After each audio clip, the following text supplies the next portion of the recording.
Joining me now, Congressman Adam Smith, Democrat from Washington State, ranking member on the House Armed Services Committee. Congressman, thank you very much for being here.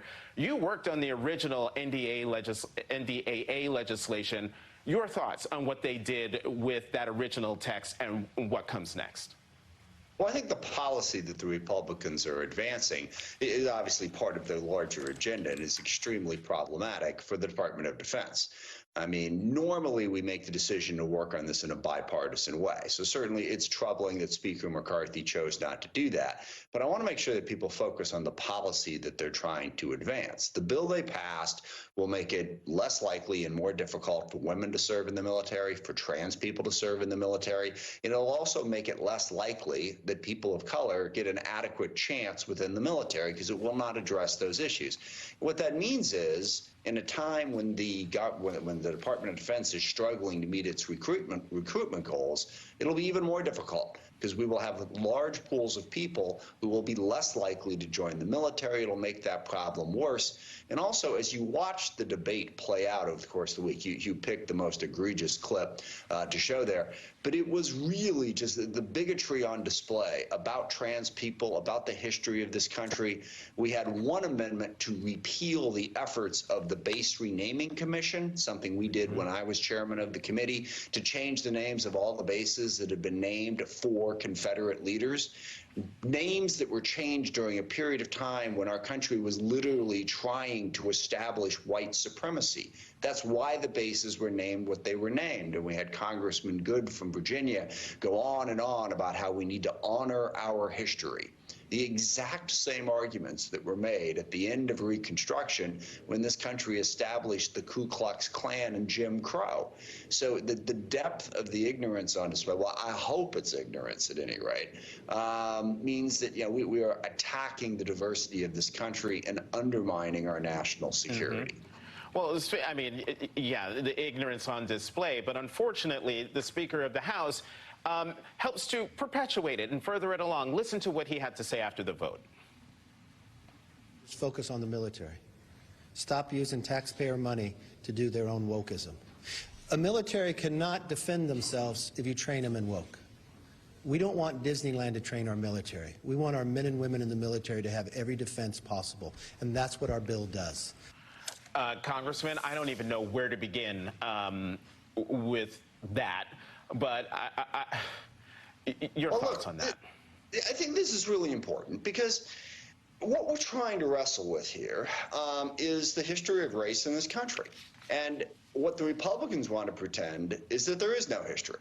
Okay, that, to the extent that racism was a problem, it was something that really wasn't that big a deal, and it was a long time ago, and it's not something we need to think about. But this has practical, real-world consequences. And the practical, real-world consequence is, if you are a person of color or also a woman or a part of the LGBT community, you're going to wonder whether or not you're going to get a fair shake in the military. Until 13 years ago, gay people were banned from serving in the military. The Republicans have repeatedly banned trans people from serving in the military. Women have been consistently facing higher barriers. In fact, one of the more memorable moments of this debate happened in committee when we were arguing about the abortion policy and how difficult it was for women to serve and how we needed to be more welcoming for the women. And there was a member, whose name I forget, I apologize, a woman who had served in the military. And she said, look, this isn't a problem. I served in the military, and I knew when I was in the military I had to work twice as hard as the men to get the same result. But that was okay.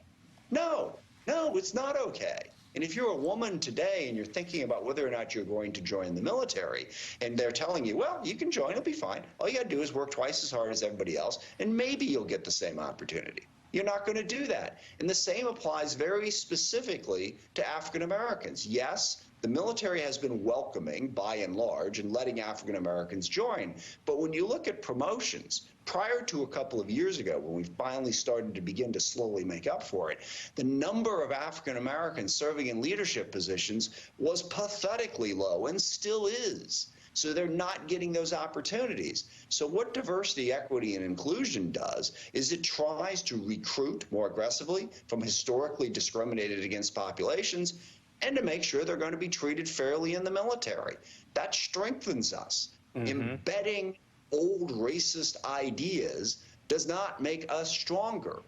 And that's the big concern here about where this bill went. And they just keep saying woke, woke, woke, woke, woke, woke, woke, because apparently that's really a trigger word, if you will, for the right wing. But what they're doing is undermining our military. Yeah, woke, woke, woke, woke, woke is catnip for conservatives. But let's talk about another real-world consequence of what happened in the House yesterday.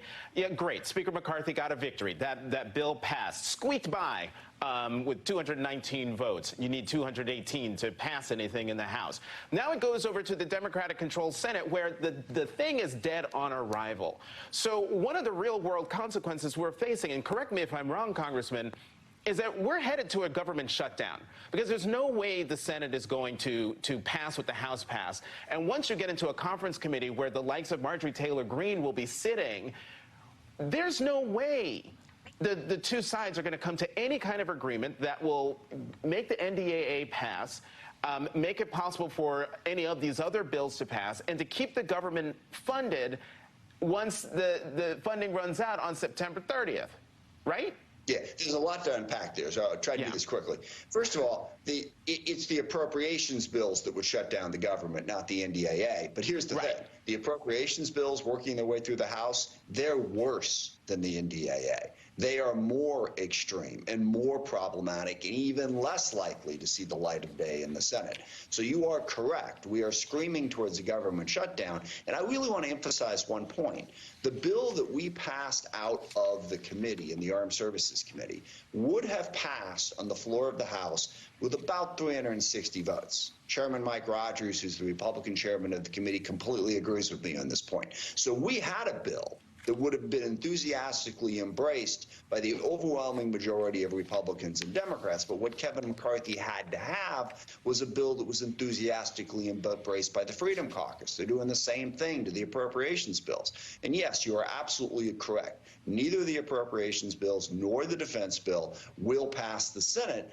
And then the Freedom Caucus will do what they do, which is, if they don't get their way, even if the overwhelming majority of the House and the Senate disagrees with them, they will shut the place down. And what we've learned is Kevin McCarthy will let them. Congressman Adam Smith, thank you very much for coming to the Saturday Show, and I hope you will come back. I love the opportunity.